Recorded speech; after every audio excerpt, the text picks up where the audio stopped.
আমরা আমাদের আদরণীয় সর্বভারতীয় সভাপতি জেপি নাড্ডাজিকে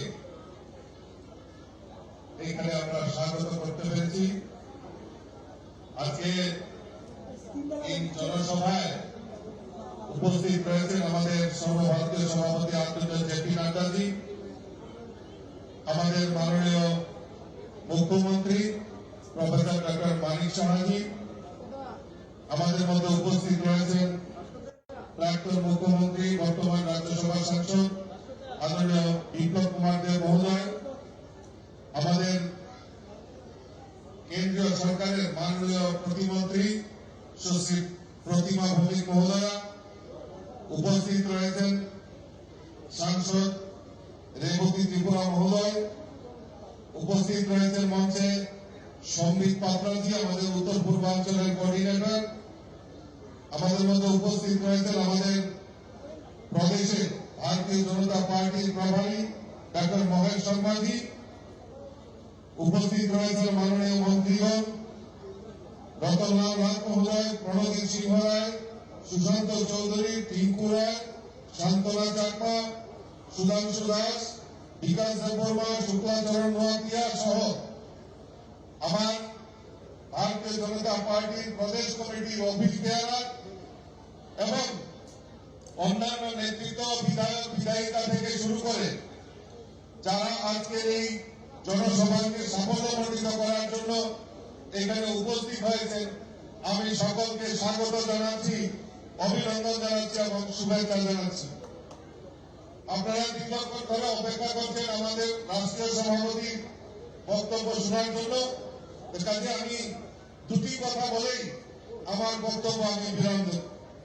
বন্ধুগণ, আমরা জানি যে আমাদের ভারতবর্ষের স্বাধীনতার পর থেকে আমাদের ভারতবর্ষের প্রায় 60 বছর আমাদের এই ভারতবর্ষকে কোন সময় কংগ্রেস বা কোন সময় কংগ্রেসের সহযোগী কমিউনিস্ট বা অন্যান্য দল এই ভারতবর্ষকে শোষণ করেছে। আর 2014 সালে আমাদের এই ভারতবর্ষের রাষ্ট্রনায়ক মোদীজির নেতৃত্বে যে মন্ত্রিসভা হয়, যশস্বী প্রধানমন্ত্রী নরেন্দ্র মোদীজির নেতৃত্বে যে মন্ত্রিসভা হয়, আর সেই আজকে 9 বছর পূর্ণের পর আমাদের ভারতবর্ষে প্রমাণিত হয়েছে আর শোষণ ও শাসন নয়, এখন সেবক এই ভারতবর্ষের দায়িত্ব নিয়ে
শুভেচ্ছা জানিয়ে স্বাগত জানিয়ে আমার কথা বলা শেষ করছি।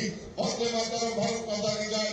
একবার আমার সাথে মুষ্টি বন্ধ করে আমাদের রাষ্ট্র সভাপতি উপস্থিত হয়েছে, একবার মুষ্টি বন্ধ করে আমার সাথে বলেন ভারত মাতা কি, ভারত মাতা কি, ভারত মাতা কি। সবাইকে নমস্কার। ধন্যবাদ আমাদের প্রদেশ বিজেপির সম্মানীয় সভাপতি রাজীব ভট্টাচার্য মহোদয়কে। এখন আমি আলোচনা রাখার জন্য অনুরোধ করছি আমাদের মাননীয় রাজ্যসভার সাংসদ তথা প্রাক্তন মুখ্যমন্ত্রী বিপ্লব কুমার দেব মহোদয়কে।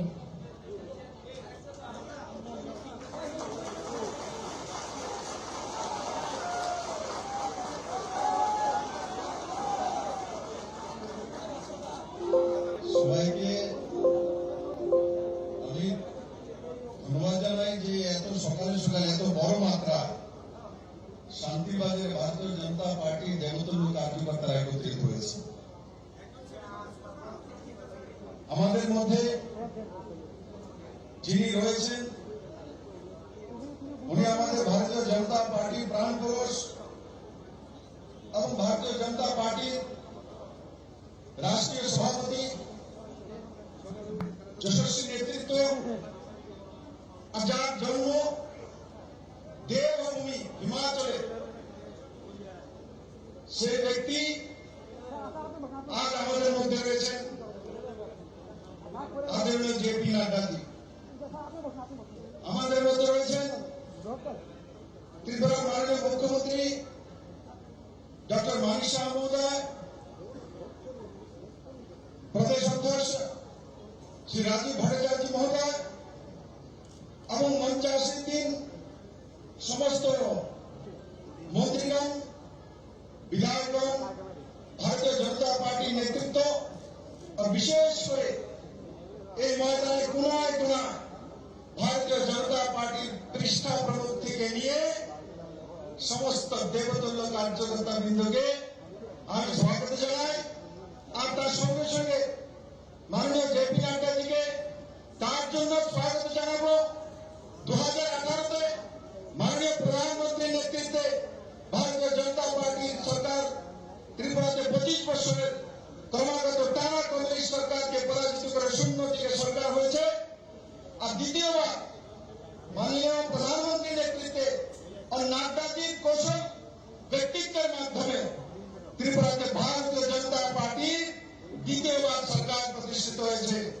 আমি এই ময়দান থেকে মাননীয় জেপি নাড্ডাজিকে আশ্বস্ত করতে চাই, 2024-এর নির্বাচনে ত্রিপুরা ভারতীয় জনতা পার্টি আবার 2টি পদ্মফল পাঠিয়ে মাননীয় প্রধানমন্ত্রীজিকে 9 বছর পূর্তি উপলক্ষে ত্রিপুরার মানুষ নিশ্চিত উপহার দেবে।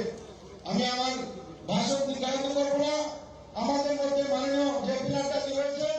আমি একবার আমার সমস্ত কার্যকর্তা বলবো, একবার মুষ্টি বন্ধ করে হাত তোলেন উপরে, সবাই ডানে বামে যেখানে আছে চারোদিকে বলুন ভারত মাতা কি, জেপি নাড্ডা কি, জেপি নাড্ডা কি, মাননীয় প্রধানমন্ত্রী নরেন্দ্র মোদী কি।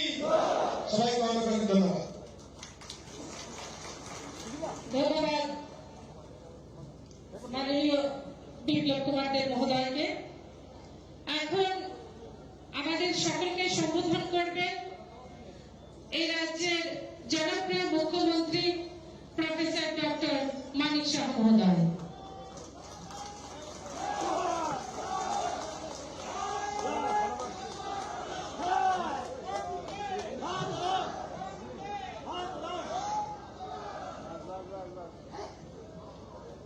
সবাইকে নমস্কার।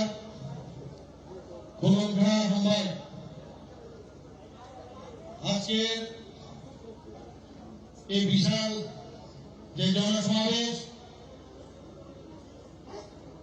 সেই জনসমাবেশে মঞ্চে উপস্থিত আছেন আমাদের সবার প্রিয় আদরণীয় এবং আমাদের গার্জিয়ান ভারতীয় জনতা পার্টির সর্বভারতীয় সভাপতি মাননীয় জেপি নাড্ডাজি, উপস্থিত আছেন আমাদের ত্রিপুরা প্রদেশ বিজেপি মাননীয় সভাপতি শ্রী রাজীব ভট্টাচার্য মহোদয়, উপস্থিত আছেন, যিনি একটু আগে ওনার মূল্যবান বক্তব্য এখানে রেখেছেন, আমাদের ত্রিপুরা সরকারের প্রাক্তন মুখ্যমন্ত্রী এবং বর্তমান রাজ্যসভার এমপি শ্রী বিপ্লব কুমার দেব মহোদয়। উপস্থিত আছেন MOS social justice and employment Shrimati Pratibha Bhowmik মহোদয়া। উপস্থিত আছেন আমাদের সবার প্রিয় প্রাক্তন উপমুখ্যমন্ত্রী ত্রিপুরা সরকারের শ্রী যিশুদেব মহোদয়।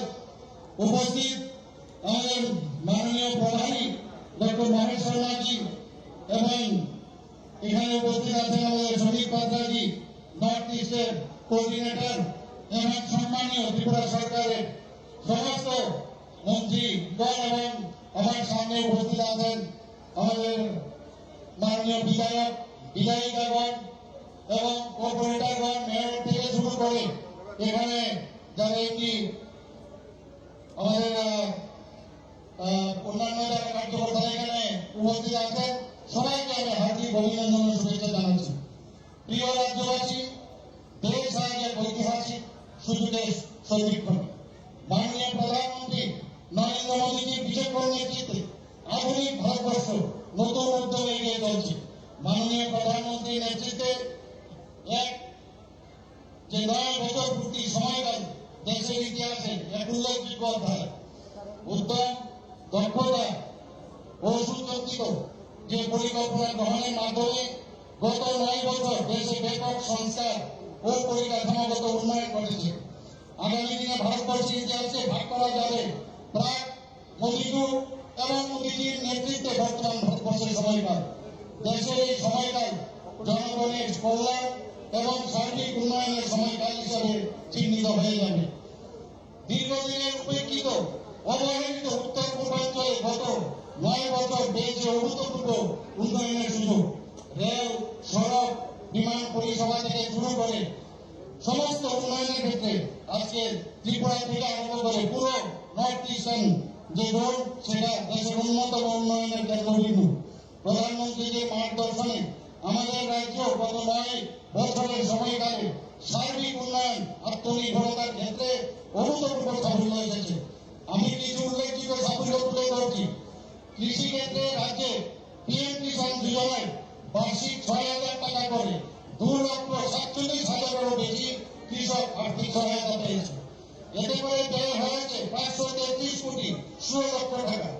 এর ফলে আগে 2015-16-তে যে কৃষকদের আয় ছিল 6,580 টাকা, বর্তমানে তা 13,590 টাকা হয়েছে, যেটা আমাদের যে চিন্তা ছিল, আমরা যেটা ভেবেছিলাম যে দ্বিগুণ করবো কৃষকদের আয়, সেটা হয়েছে।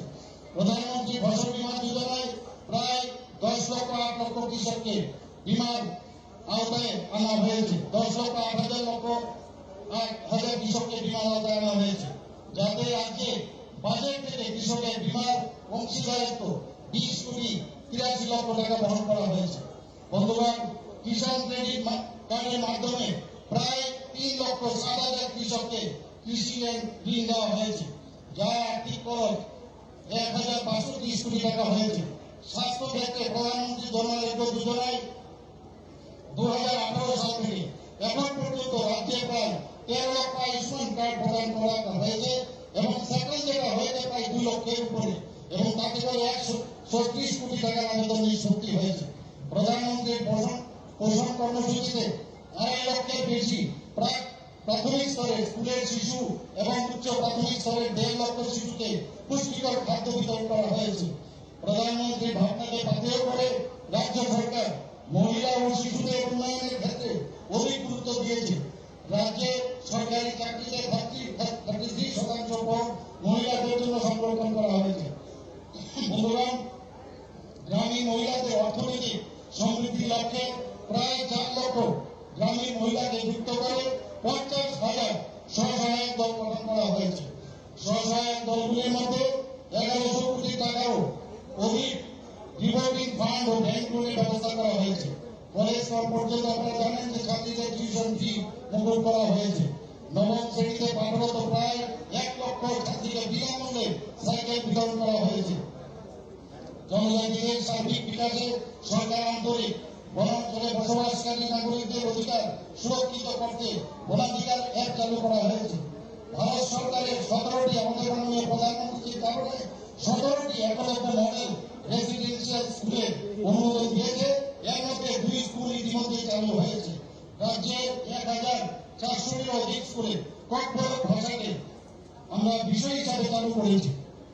আগরতলা সিঙ্গার ব্রিজ বিমানবন্দরকে মহারাজা বীর বিক্রম বিমানবন্দর হিসাবে নামকরণ করা হয়েছে এবং আন্তর্জাতিক টার্মিনাল বিল্ডিং হিসাবে চালু করা হয়েছে।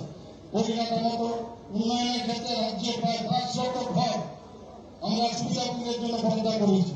প্রধানমন্ত্রী গ্রাম সড়ক যোজনায় রাজ্যে 2000 কিলোমিটার উপর রাস্তা নির্মাণ করা হয়েছে। জল জীবন মিশনে রাজ্যে 4,30,000 উপর পরিবারে পানীয় জলের সুযোগ দেওয়া হয়েছে। সৌভাগ্য প্রকল্প দীনদয়াল উপাধ্যায় গ্রাম জ্যোতি যোজনার অধীনে প্রায় 2,18,000 পরিবারে প্রায় 690 কোটি টাকা দেওয়া হয়েছে। বন্ধুগণ, মাননীয় প্রধানমন্ত্রীর এই ধরনের দূরদর্শী উদ্যোগের ফলে দেশ আজ 5 ট্রিলিয়ন অর্থনৈতিক কার্যোন্নতি হয়েছে। এই জনমুখী শাসন আরো অনেক বছর বজায় থাকুক এবং প্রতিটি স্বপ্নকে বাস্তবে পরিণত করার সুযোগ এনে দিন। আমাদের মাননীয় প্রধানমন্ত্রী মার্গদর্শনকে বাধ্য করে এক ত্রিপুরা শ্রেষ্ঠ ত্রিপুরা করার লক্ষ্যে আমাদের রাজ্য উন্নয়ন কর্মযজ্ঞ অব্যাহত রয়েছে। সবাইকে অনেক ধন্যবাদ। নমস্কার। বন্দে মাতরম। ভারত মাতা কি জয়। ধন্যবাদ আমাদের রাজ্যের মাননীয় मुख्यमंत्री 2014 से 2024 एक स्वर्णिम काल जो लिखी जा रही है अपने प्रधानमंत्री के हाथों द्वारा, उस काल की गाथा को बयां करने के लिए अभी मैं विनम्रता से निवेदन करती हूँ अपने भारतीय जनता पार्टी के राष्ट्रीय अध्यक्ष आदरणीय जेपी नड्डा जी का। भारत माता की, भारत माता की।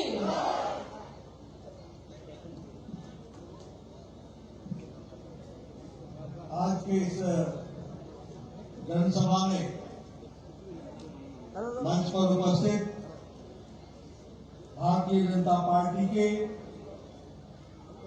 हमारे प्रदेश के अध्यक्ष श्री राजीव भट्टाचार्य जी, हमारे प्रदेश के यशस्वी मुख्यमंत्री सम्मानीय मानिक शाह जी, हमारे पूर्व मुख्यमंत्री और राज्यसभा के सांसद विप्लव देव जी, भारत सरकार में मंत्री बहन प्रतिमा भौमिक जी, पूर्व उप मुख्यमंत्री विष्णुदेव बर्मन जी, यहाँ के लोकप्रिय सांसद रेवती जी, हमारे सम्मिलित पात्रा जी, महेश शर्मा जी, यहाँ मंच पर उपस्थित सभी मंत्रीगण, हमारे विधायकगण और यहाँ इतनी बड़ी संख्या में एकत्र आए देवी और सज्जनों, मेरे नौजवान साथी और मीडिया के मेरे साथी, प्रिंट मीडिया और इलेक्ट्रॉनिक मीडिया के मेरे साथी। सबसे पहले तो जब मैं त्रिपुरा की धरती पर आया हूं तो मैं सबसे पहले मां त्रिपुरा को नमन करते हुए अपनी बात को प्रारंभ करता हूं। त्रिपुरेश्वरी माता जी की आशीर्वाद लेकर अपनी बात को आप सबके सामने रखना चाहता हूं। और जब मैं साउथ त्रिपुरा में आया हूं, दक्षिण त्रिपुरा में आया हूं, तो यहां शांति बाजार में जो हमारा बहुत प्रसिद्ध काली मंदिर है, उसको भी मैं नमन करते हुए अपनी बात को प्रारंभ करता हूं। मित्रों, मुझसे पूर्व राजीव भट्टाचार्य जी ने, हमारे विप्लव देव जी ने और हमारे सभी पूर्व वक्ताओं ने, प्रतिमा जी ने, हमारे मुख्यमंत्री जी ने आपके सामने बहुत ही तफसील से किस तरीके से मोदी जी के नेतृत्व में देश आगे बढ़ा है और त्रिपुरा का भी विकास हुआ, देश का भी विकास हुआ, इन सारी बातों को बहुत गहराई से आपके सामने रखा है। मैं एक ही बात कहना चाहता हूं कि ये जो 9 साल प्रधानमंत्री मोदी जी के नेतृत्व में जो हम सब लोगों ने देखा है, उसमें हमने पाया है कि इन 9 सालों में भारत की तस्वीर और तकदीर को मोदी जी के नेतृत्व में बदल डाला है। इसको मैं गौरव के साथ कह सकता हूं। और जब मैं ये कहता हूं तो मैं आप सबको ये भी याद दिलाना चाहता हूं कि आप 2014 के पहले का भारत देखो और 2014 के बाद का भारत देखो। 2014 से पहले कैसा भारत था? 2014 से पहले भारत था जिसका नाम भ्रष्टाचारी देशों में सम्मिलित था। हम एक भ्रष्टाचारी देश कहलाते थे। हर दिन एक नया स्कैंडल, एक नया स्कैम, एक नया स्कैम। पनडुब्बी खरीदो तो घोटाला, हेलीकॉप्टर खरीदो तो घोटाला, गन खरीदो तो घोटाला, एरोप्लेन खरीदो तो घोटाला। ये आकाश में जो किरणों के माध्यम से ये 4G, 5G, 3G चलता है, इसमें भी घोटाला। खनिज में घोटाला, लोहे में घोटाला, कोयले में घोटाला।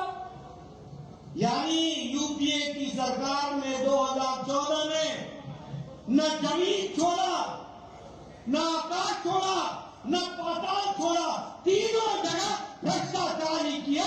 ये यूपीए की सरकार हमको देखने को मिली।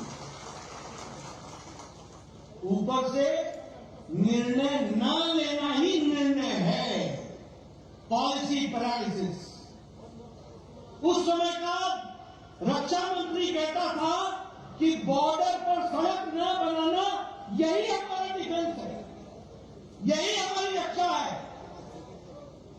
कि न सड़क होगी और न ही दुश्मन आ पाएगा। ये भूल जाते थे कि चाइना ने हमारे बॉर्डर तक सड़क बना ली है, उसको मिनट लगेगा घुसने में। लेकिन आज मोदी जी ने 13,125 किलोमीटर की सड़क बनाकर सारे बॉर्डर को सुरक्षित कर दिया है। ये भी हमको ध्यान रखना है। तो एक समय था भ्रष्टाचारी देश, निर्णय न लेने वाला देश, अनिर्णय की स्थिति में रहने वाला देश, वंशवाद से ग्रसित देश। और वहां से आदरणीय मोदी जी ने 2014 के बाद निर्णय लेने वाला देश, मजबूत देश, कड़वे फैसले करने वाला देश, आम आदमी को राहत मिल सके इसके लिए काम करने वाला देश बनाया। तो मोदी जी ने बनाया, इस बात को भी हमको ध्यान रखना चाहिए। और इसीलिए जहां भ्रष्टाचार था उससे देश को निकाल करके विकासवाद के साथ जोड़ा। जहां वंशवाद था तो वंशवाद से निकाल करके विकासवाद की ओर ले गए।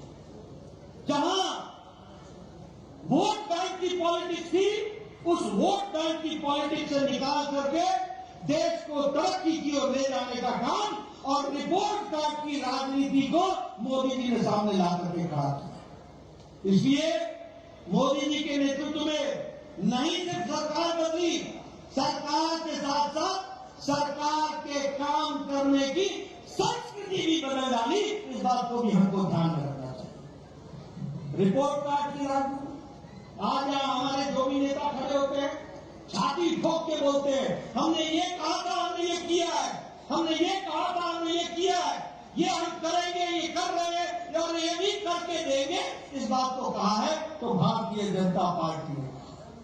और इसीलिए जब हम विकास की बात करते हैं, आपको जान करके खुशी होगी कि सड़कों के लिए, रोड्स, नेशनल हाईवे के लिए, इंफ्रास्ट्रक्चर के लिए 18 लाख करोड़ रुपए 2014 से 2022 के बीच में खर्च हुआ है। और इस साल 10 लाख करोड़ रुपए सिर्फ इंफ्रास्ट्रक्चर पर खर्च हो रहा है, सिर्फ इंफ्रास्ट्रक्चर पर खर्च हो रहा है।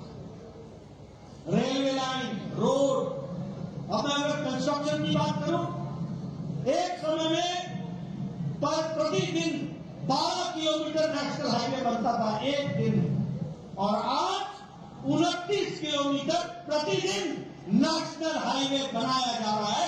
ये भी हमको ध्यान रखना चाहिए। उसी तरीके से नेशनल हाईवे पिछले 9 सालों में 54,000 किलोमीटर बने, 54,000 किलोमीटर, और त्रिपुरा में पिछले 6 सालों में 300 किलोमीटर नेशनल हाईवे बन करके तैयार हुआ है। ये भी हमको याद रखना है। ये जो अगरतला से शांति मैदान तक और ये जो साउथ त्रिपुरा है, अब ये नेशनल हाईवे है कि नहीं है? ये नेशनल हाईवे किसने दिया?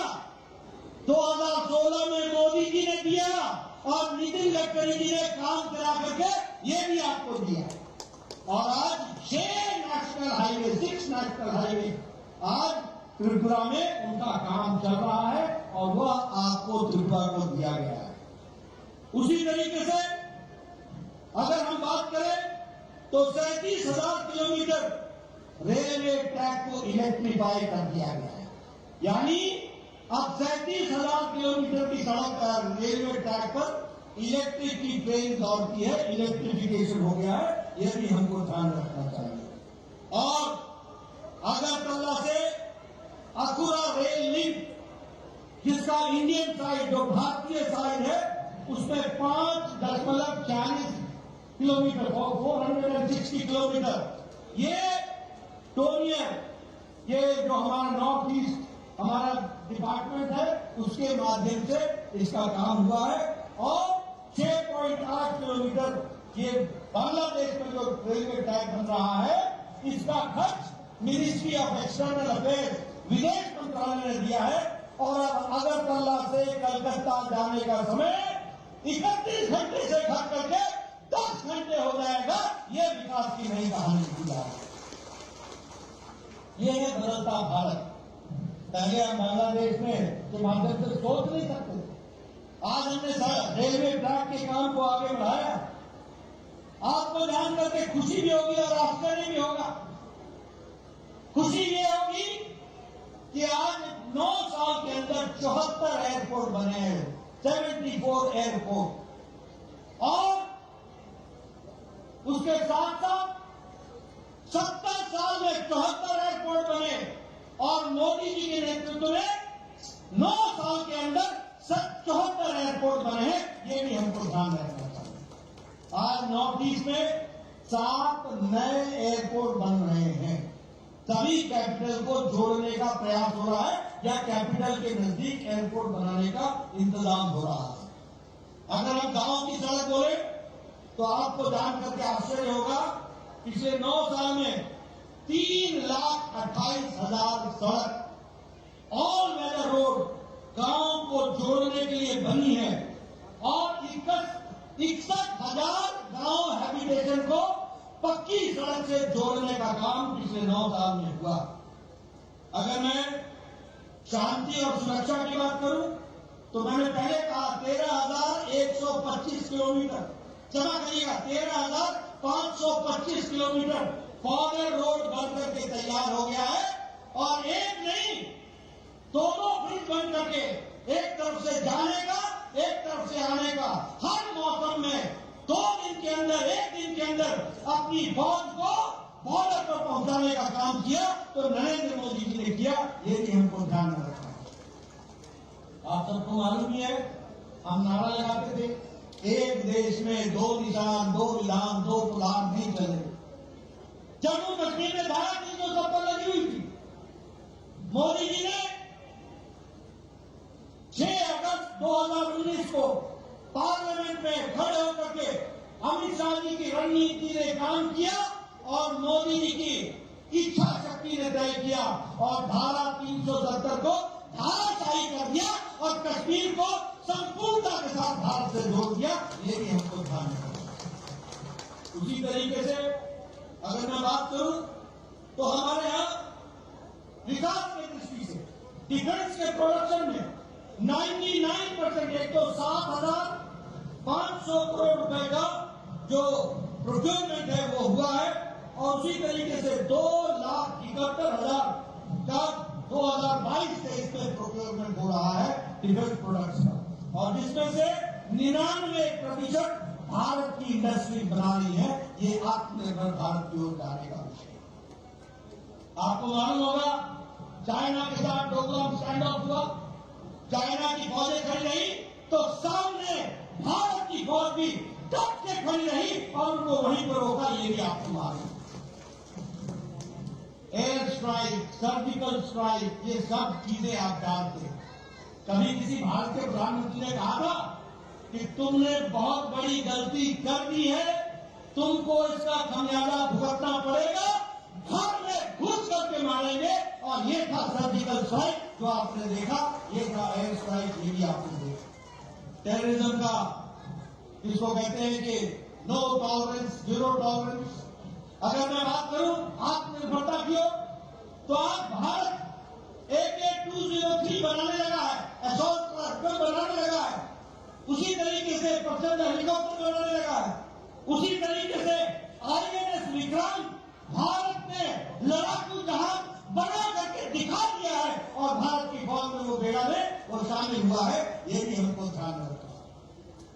अगर मैं सुशासन की बात करूं, क्योंकि हम जब 9 साल मना रहे हैं तो सेवा, सुशासन और गरीब कल्याण, ये जो सुशासन की हम बात करते हैं, एक समय में भारत का प्रधानमंत्री स्वर्गीय राजीव गांधी बोलते थे कि मैं दिल्ली से 1 रुपए भेजता हूं तो 85 पैसे पता नहीं किनके हाथों में लग जाते हैं और सिर्फ 15 पैसे ही पहुंचते हैं, सिर्फ 15 पैसे। आज बदलता भारत मोदी जी के नेतृत्व में 22,40,000 करोड़ रुपए लोगों के खाते में, बैंक में पहुंचा दिया गया। ये बदलता भारत है, लोगों को डायरेक्ट बेनिफिट ट्रांसफर पहुंचाया गया। कितना? 22,40,000 लाख करोड़, जिसमें से 2,20,000 करोड़ रुपए, लाख करोड़ रुपए ये जो पिलफरिंग हो जाता था, ये जो बीच में बिचौलिए खा लेते थे, इसको भी रोकने का काम किया। कितना? 2,20,000 लाख करोड़, इतना मोदी जी ने बचाया है डायरेक्ट बेनिफिट ट्रांसफर से। ये है सुशासन। आज common service centre 5,47,000 common service centre बने और 2.5 लाख गांव में हमारा नौजवान कॉमन सर्विस सेंटर खोल के खड़ा है। और आज किसी भी गांव में कॉमन सर्विस सेंटर में जाकर के भारत सरकार और त्रिपुरा सरकार की तमाम योजनाओं का उपयोग आप कर सकते हैं और उससे आप डिजिटलाइजेशन के माध्यम से आप उसका उपयोग कर सकते हैं। बदलता भारत कैसा है? बदलता भारत ऐसा है जिसमें हम 10वें नंबर की आर्थिक व्यवस्था थे, 10वें नंबर। और मोदी जी के नेतृत्व में जिस ब्रिटेन ने, जिस इंग्लैंड ने हमको 200 साल राज किया, उसको पछाड़ करके आज भारत 5वीं सबसे बड़ी अर्थव्यवस्था बन गई। स्टील के मैन्युफैक्चर में, इस्पात के मैन्युफैक्चर में हम 4थे नंबर पर खड़े थे, आज हम 2रे नंबर पर खड़े हैं। अगर हम बात करें टॉय इंडस्ट्री में, आपको याद होगा मन की बात में मोदी जी ने कहा था कि विदेशी खिलौने मत खरीदो, भारत के खिलौनों पर विश्वास रखो। आपको जान करके खुशी होगी कि खिलौनों का खपत नहीं, खिलौनों का एक्सपोर्ट यानी दूसरे देशों को बेचने का काम भारत में तिगुना बढ़ गया है, 3 टाइम्स बढ़ गया है। और अब भारत खिलौने ले नहीं रहा है, खिलौने बाहर के देशों को बेच रहा है। यह परिस्थिति आगे करेगी। उसी तरीके से जापान जो गाड़ियों के लिए जाना जाता था, कार की, उसको पिछाड़ करके अब Bharat 3rd largest market automobile की कंट्री है, 3री लार्जेस्ट मार्केट ऑटोमोबाइल की कंट्री। और उसी तरीके से फॉरेन डायरेक्ट इन्वेस्टमेंट हमारे यहां $84.8 बिलियन फॉरेन का इन्वेस्टमेंट भारत में बढ़ा है। यह भी हमको समझने की जरूरत है। 50% हमारा इलेक्ट्रॉनिक गुड्स में एक्सपोर्ट बढ़ा है। और इसी तरीके से हमारे विकास के नए नए आयाम बने हैं। आपको जान करके खुशी होगी, आपने कभी सोचा था? मुझे कोई एग्जैक्ट नंबर नहीं मालूम, याद नहीं है, चाहे मुझे समिति जी बता दे, लेकिन शायद 470 एयरबस हमने ऑर्डर किया है। 470 एयरबस भारत में ऑर्डर किया है। 470। कभी आपने सोचा है हवाई चप्पल वाला हवाई जहाज में घूमेगा? ये कल्पना मोदी जी ने करके दिखाई है। आखिर ये 470 एयरबस क्यों खरीदे जा रहे हैं? इसलिए कि भारत के लोगों में ये ताकत पैदा हो रही है कि वो हवाई जहाज का सफर कर सके और उसके लिए 470 कर सके। और ये जब 470 बसें खरीदी जा रही है तो जो बाइडेन कहते हैं यह एक लैंडमार्क ऑर्डर अमेरिका को मिला है। इससे हमारे 44 स्टेट्स के लोगों में एम्प्लॉयमेंट बढ़ेगी। ये जो बाइडेन कहते हैं अमेरिका के राष्ट्रपति। उसी तरीके से रोल्स रॉयस के जो इंजिन हैं वो एयरबस खरीदेगा और इसके लिए यूके के प्रधानमंत्री ये कहते हैं कि इस समय 2050 तक भारत दुनिया की तीसरी सबसे बड़ी अर्थव्यवस्था बन जाएगी। ये ऋषि सुनक बोलते हैं। और उसी तरीके से हमारे विकास के दृष्टि से इकोनॉमिक पावर के रूप में उनको प्रोजेक्ट किया जाता है, वो भी हमको देखने को मिलता है। मित्रों, मैं यहां आप लोगों को क्लियर कर देना चाहता हूं और मैं चाहता हूं मेरे आंकड़े मीडिया वाले नोट कर लें और सही मायने में भारत की तस्वीर लोगों के सामने रखें। ये जो कांग्रेसी भाई है ना और ये सीपीएम के ये अनपढ़ लोग, क्षमा करिएगा मैं सब बोल रहा हूं अनपढ़, इनको पढ़ाई लिखाई से कोई वास्ता नहीं है। जहां खड़े होते गरीबी बेरोजगारी, अरे रोजगार के बारे में तुमने बता दिया। आज 5th लार्जेस्ट इकोनॉमी बन गई है। अगर रोजगार नहीं होता तो ये इकोनॉमी कैसे बनती?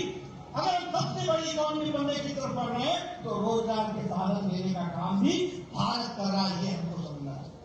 लेकिन इन अनपढ़ लोगों को मैं बताना चाहता हूं, दुनिया में कोरोना आया, देश में दुनिया में सब जगह मंदी हुई, दुनिया में रूस का और यूक्रेन का झगड़ा हुआ और ये सप्लाई चेन सबका टूटा, सभी को आर्थिक समस्या आई। लेकिन इस आर्थिक समस्या में मैं आपको बताना चाहता हूं, भारत दुनिया का फास्टेस्ट ग्रोइंग इकोनॉमी है। ये सबसे तेज गति से आर्थिक व्यवस्था को बढ़ाने वाला जीडीपी का देश है, ये भी समझो। और मैं कहने के लिए नहीं कह रहा हूं, नोट कर ले मेरे मित्र पत्रकार भाई, इंडिया की जीडीपी है 8.7% के हिसाब से ग्रो कर रही है। 8.7%। मॉर्गन स्टैनली ये बैंक अपनी रिपोर्ट में कहता है कि भारत की अर्थव्यवस्था सबसे मजबूत है दुनिया में। ये मॉर्गन स्टैनली बोलता है सबसे मजबूत है। और ऑस्ट्रेलिया की विकास दर क्या है, जीडीपी क्या है? 2.2, India 8.7, Australia 2.2%, Germany 2.6%, south Korea 4.1%, Canada 4.5%, Brazil 4.6%, south Africa 4.9%, USA United states of America 5.9%, France 6.8%, United kingdom 7.5% और इंडिया 8.7% पे खड़ा है। ये हमको जानना है। अब मैं अगर महंगाई की बात करूं, इन्फ्लेशन की बात करूं, ये अनपढ़ कांग्रेसी भाइयों को समझा देना कि महंगाई बोलते हैं ना, इनकी महंगाई हमने देखी है। आप बड़े महंगे हो गए हो। आपको नहीं पता चलता कि सच्चाई क्या है।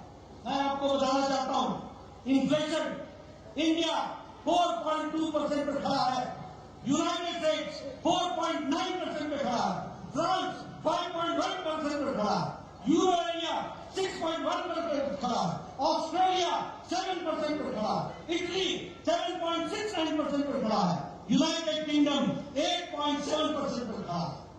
और खाद्य सामग्री का इन्फ्लेशन, महंगाई, खाने के सामान की महंगाई, वो भी जोड़ लो, इंडिया 2.9% पर खड़ा है, 2.91। यूएस, यूनाइटेड स्टेट्स अमेरिका 6.7% पे खड़ा है। फ्रांस 14.7% पे खड़ा है, यानी फ्रांस में महंगाई 14.7% से बढ़ रही है। जर्मनी 14.5% से खड़ा है। यूरोपियन यूनियन 16.4% से खड़ा है। स्वीडन 16.8% से खड़ा है। यूके, यूनाइटेड किंगडम, इंग्लैंड 18% पर खड़ा है। पाकिस्तान 48.65 पर खड़ा है और भारत 2.91% पर खड़ा है। ये है बदलता भारत। मैं चाहूंगा इन आंकड़ों को, मेरे पत्रकार बंधु, जरा दुनिया की तस्वीर दिखाओ। क्या पाकिस्तान, क्या श्रीलंका और क्या भारत और क्या अमेरिका, क्या फ्रांस, क्या इटली, क्या जर्मनी, क्या स्विट्जरलैंड, भारत कहां पर खड़ा है? आज भारत आर्थिक जगत में, दुनिया की नजर में ये ब्राइट स्पॉट है, तो वो भारत है, भारत है, भारत। मैं आपको बताना चाहता हूं, अभी अभी कल परसों तूफान हटा। आपने दुनिया में भी तूफानों की तस्वीरें देखी होगी। आपने देखा होगा चीन में किस तरीके से शहरों में पानी आया है। आपने देखा होगा अमेरिका में किस तरीके से जंगल जल रहे। आपने टीवी पर देखा होगा किस तरीके से तूफान मकानों को चिथड़े उड़ा रहा है। लेकिन ये भारत है, बदलता भारत, जहां तूफान आने से पहले हमारे साइंटिस्ट और हमारी इक्विपमेंट्स इतनी मजबूत मोदी जी ने लगाई है कि हमें 1-1.5 सप्ताह पहले पता चल जाता है कि तूफान कब आएगा, कहां आएगा, कितनी जोर से आएगा और उसकी कैसे व्यवस्था करनी है। और आप देखिए परसों तूफान आया, प्रधानमंत्री मोदी जी ने 1 हफ्ते पहले से तैयारी की। 1 लाख लोगों को सुरक्षित स्थानों पर पहुंचाया गया, 1 लाख लोगों को। उसी तरीके से यह भी बताया गया कि 125 किलोमीटर की स्पीड से आएगा। पेड़ उखड़े, प्रकृति पर किसी का जोर नहीं, लेकिन जान माल का नुकसान नहीं होने दिया। ये प्रधानमंत्री मोदी जी की तस्वीर को ध्यान में रखकर के हमको ध्यान में रखना चाहिए। पूरी तैयारी की गई, एनडीआरएफ को लगाया गया और प्रदेश और सेंटर के कोऑर्डिनेशन के कारण यह तूफान जो तबाही मचा सकता था उसको सुरक्षित तरीके से लोगों को बचाने का काम किया। तो वो प्रधानमंत्री मोदी जी के द्वारा हुआ है। आज ये बदलता भारत की तस्वीर है। इतना बड़ा चक्रवात आया, इतना तूफान आया, 125 किलोमीटर के माध्यम से आए, 1 लाख लोगों को सुरक्षित पहुंचाया जाए, एनडीआरएफ को लगाया जाए, केंद्र और राज्य के द्वारा कोऑर्डिनेशन में काम किया जाए और जान माल की रक्षा की जाए। ये बदलता भारत है जिसको हमको ध्यान में रखना चाहिए। मित्रों, मैं आपका ज्यादा समय नहीं लूंगा। अभी हमारे राजीव भट्टाचार्य जी आपसे चर्चा कर रहे थे। गांव, गरीब, वंचित, पीड़ित, शोषित, दलित, किसान, युवा, महिला, सबको अगर ताकत दी है, सशक्तिकरण किया है, तो मोदी जी के नीतियों ने किया है। यह हमको ध्यान रखना। 4 करोड़ से ज्यादा घर प्रधानमंत्री आवास योजना में बने। कितने? 4 करोड़। और 3,50,000 घर त्रिपुरा में बने। 3,50,000 घर। और मुझे याद है वो एयरपोर्ट के बगल में बॉर्डर के गांव में मैं गया था, लंकापुरा में गया था मैं। वहां मैंने चाय पी थी। हमारा एक गरीब भाई था, उसको प्रधानमंत्री आवास योजना मिला था। घर देख करके मेरा दिल इतना खुश हुआ। 2 कमरे, बेडरूम, 1 किचन अलग से, 1 शौचालय अलग से, किचन में गैस का चूल्हा, सामने कोर्टयार्ड, ऊपर छत, पक्का मकान और घर का मालिक नहीं, मालकिन उसकी मालिक। ये है प्रधानमंत्री आवास योजना, ये है महिला सशक्तिकरण। कितना दिया? 4 करोड़ घर, 3,50,000 त्रिपुरा में। मित्रों, ये जो हमारे एमएलए साहिबान बैठे हैं ना, ये बड़े खुशनसीब हैं कि इनको प्रधानमंत्री मोदी जी जैसा मिला है। मैं 1993 में 1993 में पहली बार एमएलए बन गया था। मैं आपको घटना सुनाना चाहता हूं। मेरा वीडियो आता था मेरे पास, नड्डा साहब आपको खुशखबरी सुनानी है, सुनो। कहता था कि आपको इंदिरा आवास योजना में एक पंचायत में एक घर मिला है, बताइए किसको दे। मैं कहता था मेरी तबीयत खराब हो जाती, मैं सोचता था मैं कैसे न्याय करूंगा, एक अनाथ 100 बीमार, कैसे ही इंदिरा आवास को मैं बांटूंगा, किसको दूंगा, किस गरीब को मैं उसके आंसू पहुंचूंगा। एक पंचायत में एक घर, एक साल में। ये तस्वीर हमने देखी है। मैं वीडियो को बोलता था जो सबसे गरीब आपको लगता है उसको आप दे दो, मैं फैसला नहीं करता हूं। ये दिन मैंने देखे हैं। और आज ये कुछ नसीब लोग हैं जो 4 करोड़ प्रधानमंत्री आवास योजना में एक एक पंचायत में 20-20-30 घर देने के हकदार बनते हैं और गरीबों का भला करते हैं। ये हमको समझ। उसी तरीके से आज 11 करोड़ शौचालय बन गए, 12 करोड़ शौचालय बन गए। गांव में बहनें सूर्योदय और सूर्यास्त का इंतजार करती हैं। आपने वो दिन याद नहीं है? सिर्फ दैनिक नित्यक्रम के लिए उनको इंतजार करना पड़ता था और झुंड के झुंड एक साथ वो गांव से बाहर निकलती थी अपने दैनिक नित्यक्रम के लिए। आज 11 करोड़ से ज्यादा घर शौचालय इज्जत घर बने। ये इसका मतलब ये समझो कि कैसा भारत था 9 साल पहले, जहां 11 करोड़ बहनें अपनी इज्जत के लिए मोहताज थी। उनको अगर इज्जत देने का काम किया तो नरेंद्र मोदी जी ने किया। ये भी हमको ध्यान में रखना। अगर हम बात करें आयुष्मान भारत का, और यहां भी आपको स्कीम चलाई, तो स्कीम का नाम क्या है? आयुष्मान भारत। ये सब जितने बैठे हैं एमएलए एमपी, ये जितने, इन सब लोग आज से 7-8 साल पहले चिट्ठी लिखा करते थे, प्रधानमंत्री जी मेरे इलाके में फलाना निवासी फलाना बहुत गरीब है, इसका बाईपास सर्जरी होनी है, 2 लाख रुपए लगना है, कृपया प्रधानमंत्री राहत कोष से देने की कृपा करें। लिखते थे कि लिखते थे? मुख्यमंत्री को लिखते थे, मुख्यमंत्री जी फलाने की किडनी का ऑपरेशन होना है, 5 लाख रुपए खर्च होंगे, कृपया अनुदान देने की कोशिश कीजिए। अब मुख्यमंत्री जी 2 लाख देते थे, बाकी 3 लाख कहां से आए? 2.5 लाख देते थे, कहां से आए? ये सारी स्थितियां थी। लेकिन मोदी जी ने 10 करोड़, मेरे पत्रकार भाई नोट कर लेना, 10 करोड़ 74 लाख परिवार, 50 करोड़ लोग, गरीब लोग, जाति के आधार पर नहीं, काम के आधार पर गरीब लोग। कौन? रिक्शा वाला, रेडी वाला, सब्जी वाला, ठेले वाला, बस का ड्राइवर, बस का क्लीनर, बाल काटने वाला, कूड़ेदान से प्लास्टिक इकट्ठे करने वाला, ऐसे गरीब लोगों को 50 करोड़ लोगों को 5 लाख रुपए प्रति वर्ष हेल्थ कवरेज देने का काम, स्वास्थ्य के गंभीर बीमारियों से लड़ने के लिए देने का काम किया तो मोदी जी।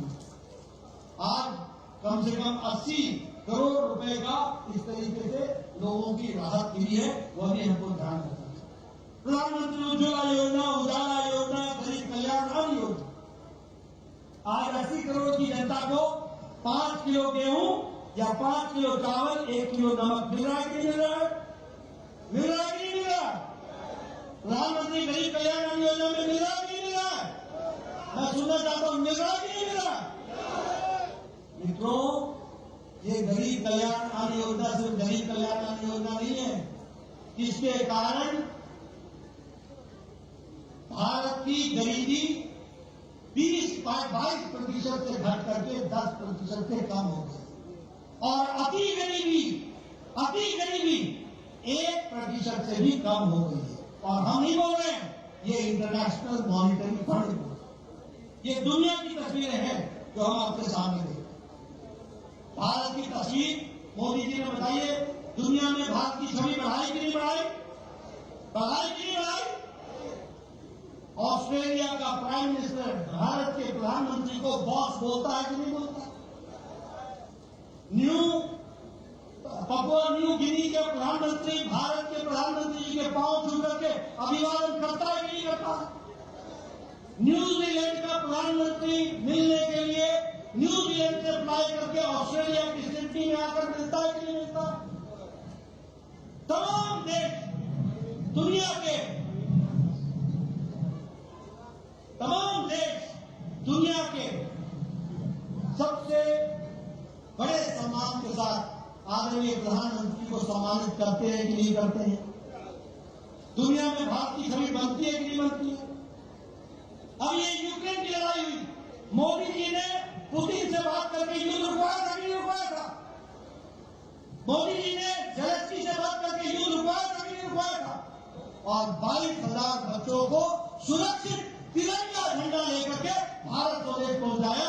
ये बदलता भारत है, ये भी हमको ध्यान रखना है। इसलिए मित्रों, मैं बहुत सी बातें आपको कह सकता हूं और बहुत सी चीजों को आपके सामने रख सकता हूं, लेकिन हाँ, समय का अभाव भी है। आपने मेरी बात बहुत सुनी है, लेकिन आपको मैं समझाना चाहता हूं, भारतीय जनता पार्टी, कांग्रेस और सीपीएम, इन तीनों का अंतर क्या है? सबसे पहले कांग्रेस समझो क्या है।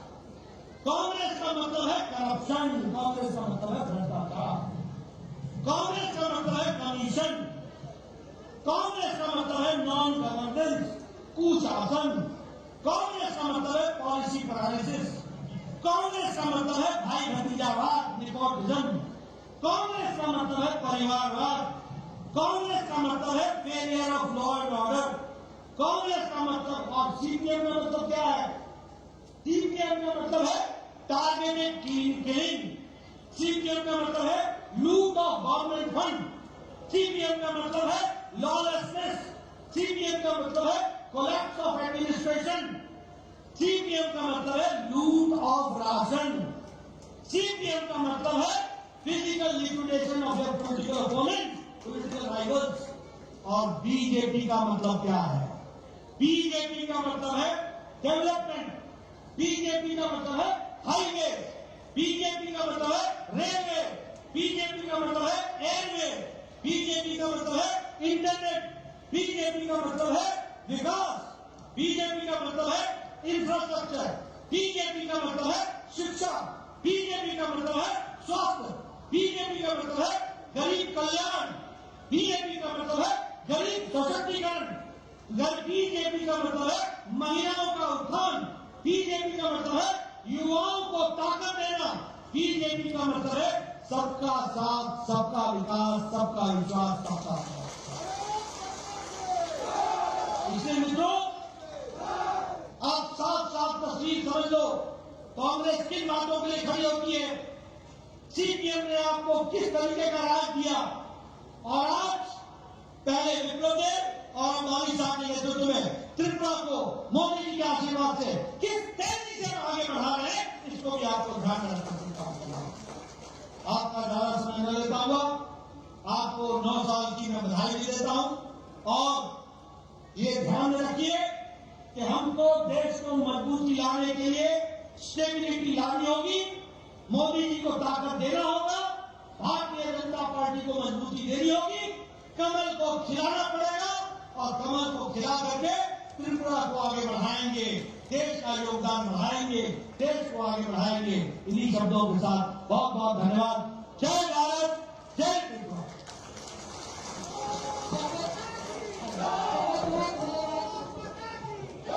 हमारे राष्ट्रीय अध्यक्ष जी का बहुमूल्य भाषण के माध्यम से आज की जनसभा यहीं पर समाप्त होती है, और हम सब आशा करते हैं कि आपका आगमन इस माता त्रिपुरा सुंदरी की इस भूमि पर बार बार हो, और हम सबको इस तरह से प्रेरणा मिले और हम सब आगे बढ़ते रहे। बहुत बहुत धन्यवाद।